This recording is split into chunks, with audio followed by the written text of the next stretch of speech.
Hurmatli kuzatuvchilar, biz hozir Sirdaryo viloyatiga bo'lgan xizmat safarimiz davom etyapti. Xizmat safarimiz davomida Rahmatullo chorvachilik fermer xo'jaligiga tashrif buyurdik.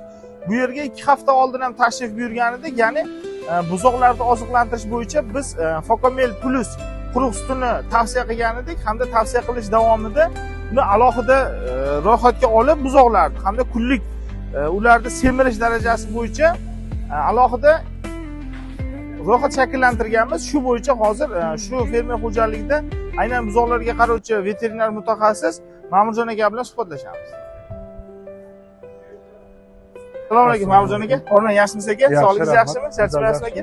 Aka, o'tgan safar kelganimizda biz Fokomel Plus masalasi bo'yicha, quruq sut masalasi bo'yicha shu adashmasam ikkita buzoqni alohida olgan edik, 3629 hamda 3639 nomerli buzoqlarda. Shunday. Bularni ro'yxat bo'yicha kilogramlarini tortib, ya'ni sut ichmasdan oldin, ya'ni quruq sut ichmasdan oldin boshqalar bilan solishtirgandik aka. Shu jarayon qanday bo'ldi aka?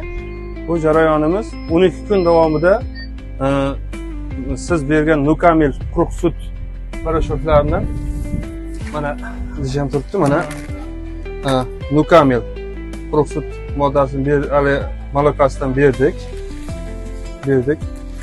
Bular 12 kun davomida bundan ichdi. 39-40 gradusga tayyorlab turib, to'g'ridan to'g'ri gradusga tayyorlab, shunga sog'andan keyin o'zi bo'lib tayyor bo'ladi. Resk o'zi tayyor bo'ladi, reaksiyaga tayyor bo'lgandan keyin bu ikki buzog'imizga berdik. Keyin sut aralashtirdingizmi yoki faqat o'zinimi?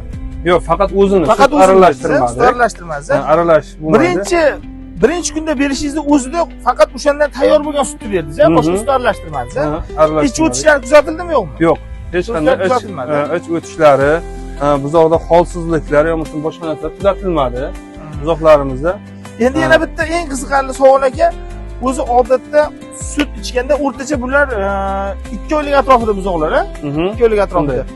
Oddiy sut ichgan holatda kunlik previs qancha bular? O'zi oddiy sut ichganda.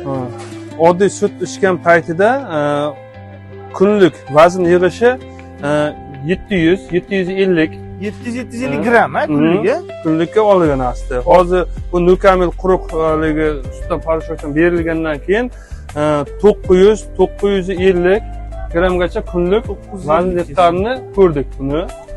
Demak shunda hozir 12 kun davomida shu ikkita buzoqchamiz 10,5 kilodan oshiqroq vес yiqqanda shunaqa? Shunday. 10,5 noto'g'ri ta'sirlari bo'lmadi, hammasi joyida. Yo'q, nojo'ya ta'sirlari yo'q. Endi hozir mana biz eksperiment tariqasida o'tkazdik bularni. Nima deb o'ylaysiz? Endi qolgan hamma buzoqlarga bemalol tavsiya qilsak, foydalansak bo'laveradimi?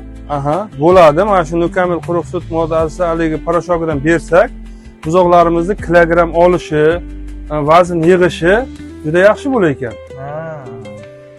Gap yo'q. Hurmatli kuzatuvchilar, agar kimga yana shunaqangi qiziqarli ma'lumotlar kerak bo'ladigan bo'lsa, kommentariyaga savollaringizni yozib qoldiringlar. Biz albatta javob berishga harakat qilamiz. Bizni kuzatishda davom eting. Biz sizga har doim eng yaxshisini, eng sifatlisini beramiz. Salomat bo'linglar.